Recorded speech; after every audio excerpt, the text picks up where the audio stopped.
Walmart is famous for affordable prices, but the CEO of the world's largest retailer announced his company will have to start charging you more. That's because of President Trump's tariffs. That's raising new worries about inflation and how it could impact you. It does come with some breaking news happened just a few moments ago. Walmart now saying it must raise prices to deal with the cost of tariffs. So let's bring in NBC's senior business correspondent, Christine Roman. The prices are just too on the high side. It's on the high side, especially for middle class, low income earners. It's tough. When you have 2, 3 children, It started as a whisper, quiet, subtle. Then, boom, it hit like a freight train. Walmart, the giant built on Made in America pride, low prices, and everyday heartland loyalty, is now standing at a crossroads no one in Washington saw coming. The world's biggest retailer just fired a shot right back at Donald Trump's tariff war, and the ripple effects? Massive. Yeah, the headline said one thing, but what really went down behind closed doors? That's where the real story begins. That's where it all started to unravel. No, Walmart hasn't shut down all its US stores. Not yet. But they just made a move that speaks volumes.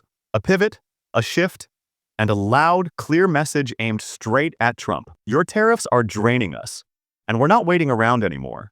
Before we dive deeper, do me a quick favor. Hit that like button. It helps us out with the algorithm and shows you're backing this channel. All right, let's get into it. Here's what you need to know. In early May 2025, as Donald Trump ramped up his trade war again, something big was happening behind the scenes. Quietly, but decisively, Walmart's top execs launched a major strategic shift. No tweet, no press conference, just a silent bombshell tucked deep inside a massive restructuring plan. Walmart was changing course. Fast. They weren't closing stores. But the impact? Might as well be. Because this move? It marked the largest shift in sourcing and global operations in the company's history. Translation? Walmart was offshoring more than ever before. Not because it wanted to, but because Trump's tariffs were squeezing its business model to the breaking point. At the heart of the crisis? What insiders are now calling the tsunami tariffs, a sweeping 10% tax on all imports, and up to 30% for countries like China, Vietnam, and India. And that hit Walmart exactly where it hurts. Electronics, tools, clothing, groceries, household goods, you name it. Within weeks, alarm bells were going off. Import costs surged by 20, sometimes 30%. Shoppers started noticing price hikes. And store managers? They were reporting something even worse. People were pulling back. Demand was dipping. That's when Walmart made the call. Supply chains started shifting. Manufacturing orders that once went to places like Arkansas or North Carolina, suddenly they were heading to Mexico, Vietnam, Indonesia. Shipments were rerouted, supplier contracts rewritten. Internal memos made it crystal clear. If we want to survive, we have to be fast. And going global is the only way. And when Trump found out, he lost it. Before we go any further, hit that subscribe button to stay locked in and show your support for the channel. You won't want to miss what happens next.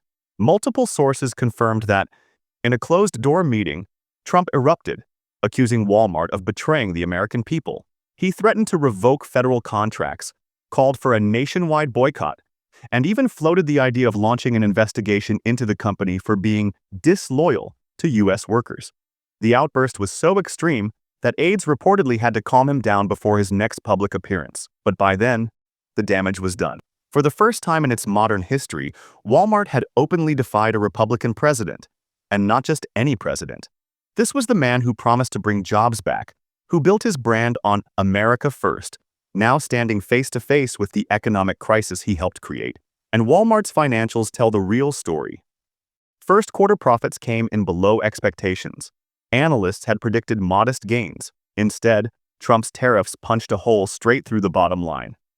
CEO Doug McMillon didn't sugarcoat it. He said, "Tariffs are still too high. We cannot absorb them forever. Consumers will feel it." That wasn't a warning. That was a surrender. Because Walmart doesn't just sell groceries and TVs. It's a barometer of working-class America. It touches every zip code, every income bracket, every corner of the country. And when Walmart says it's hurting, the entire economy starts to tremble. And now, it's shifting. Behind the scenes, Walmart has launched a new initiative called Grow With Us, focused on investing in overseas partnerships to move away from tariff-heavy supply routes. At the same time, it's accelerating automation in U.S. stores to cut labor costs. Translation: Fewer cashiers, fewer stockers, fewer American jobs. So yes, Walmart is still here. But the writing is on the wall. The company is repositioning itself for a future where Made in America is no longer a promise, but a liability. And that shift, it's setting off alarm bells all across Washington. Senators from both parties are rushing into emergency meetings. Trade officials are scrambling to contain the damage. And Wall Street, it's already reacting. Stock prices dipped at first, then rebounded as investors came to an unsettling realization. Walmart might actually make more money by walking away from the American supply chain. That's right. The company that once symbolized American commerce now sees its biggest opportunity in leaving it behind. And the hypocrisy is hard to ignore. Trump spent years declaring victory on trade. He promised tariffs would protect U.S. workers. He swore companies would return. He claimed the economy would be rebuilt from the ground up. Instead, his policies are pushing them out. Remember Harley-Davidson? In 2018, they moved production overseas to avoid European tariffs. Trump called them un-American. Or General Motors? They shut down plants in Ohio and Michigan, blaming rising costs from steel and aluminum tariffs. Trump labeled them a disgrace. Then there was Mid-Continent Nail in Missouri. After steel tariffs devastated their supply chain, they laid off half their workers. They begged Washington for relief. They got nothing. Now it's Walmart's turn. And if the world's largest retailer can't survive Trump's trade war without going global, what chance do small businesses have? Logistics firms report that over 100 U.S. manufacturers have already started shifting operations to Mexico or Vietnam in the past 2 months. Auto suppliers, electronics vendors, furniture makers, all quietly following Walmart's lead. Meanwhile, Trump is still tweeting, still ranting about tariffs, still insisting everything's fine. But inside Walmart stores, the truth is impossible to miss. Prices are climbing. Shelves are thinning. Employees are being warned about staffing cuts. This isn't just a Walmart problem. It's a policy failure with ripple effects everywhere. Towns that depend on Walmart distribution centers face layoffs. Local suppliers who once stocked Walmart's shelves are losing contracts. Trucking companies that move Walmart's goods are cutting hours. And shoppers? They're paying more for less. This is the true cost of tariff nationalism.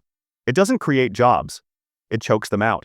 And now, even Walmart, the titan of American retail, is quietly stepping back. They won't say it out loud. They can't afford the political firestorm, but their moves tell the real story. They're hedging, protecting themselves, bracing for what comes next. Because in an economy where the rules can shatter with a single tantrum, loyalty becomes a liability. And Trump's tantrum isn't over yet. Sources confirm he's weighing a new round of tariffs, this time targeting companies that move production overseas. He wants to tax re-imported goods at crushing rates. He wants to punish what he sees as betrayal. But experts warn this would backfire. Again, it would fuel more inflation, more layoffs, and likely trigger legal battles with trade partners who view it as economic warfare. And if Walmart retaliates, if it freezes new store openings, shifts to an online-first strategy, and pulls investment from small-town America, the fallout would be catastrophic. Because Walmart isn't just another corporation. It's the economic lifeline for thousands of communities. And if that lifeline snaps, the collapse won't be gradual.